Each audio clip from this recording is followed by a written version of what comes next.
Lahore high court में इमरान खान की हिफाजती जमानत ताहाल दायर नहीं हो सकी। सिक्योरिटी स्टाफ का कहना है कि इतवार की छुट्टी के बायस अदालती अमला मौजूद नहीं है, जबकि इमरान खान के वकला की टीम 1.5 घंटे से हाईकोर्ट के गेट पर है।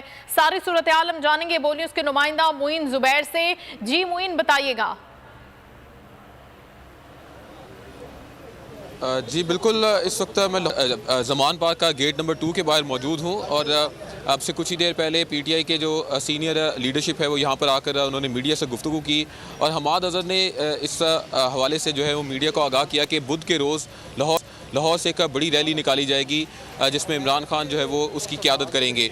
इस वक्त उस रैली की जो शेड्यूल है वो जारी नहीं किया गया, लेकिन ज़राए के मुताबिक ये रैली दोपहर 2 बजे ज़मान पार्क से निकलेगी और मुमकिन तौर पर फ़िरोज़पुर रोड जो है उसका रूट होगा। और उम्मीद यही ज़ाहिर की जा रही है कि जिस तरह आज ज़मान पार्क के बाहर वर्कर्स की बड़ी तादाद तहरीक इंसाफ के चेयरमैन के लिए पहुँची, बुध के रोज़ भी उम्मीद यही ज़ाहिर की जा रही है कि लाहौर शहर के जितने वर्कर्स हैं, जितने वोटर्स हैं तहरीक इंसाफ के, वो इस रैली में ज़रूर शरीक होंगे।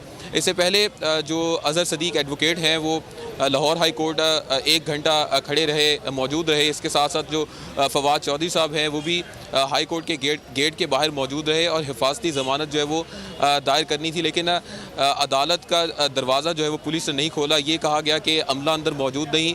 अज़हर सदीक ने वो जो दरख्वास्त ज़मानत थी वो अमले को, वो सिक्योरिटी को देकर ये कहा कि आगे अमले को दे दी जाए, लेकिन उस प्रोसेस को जो है वो आगे नहीं बढ़ाया गया। इस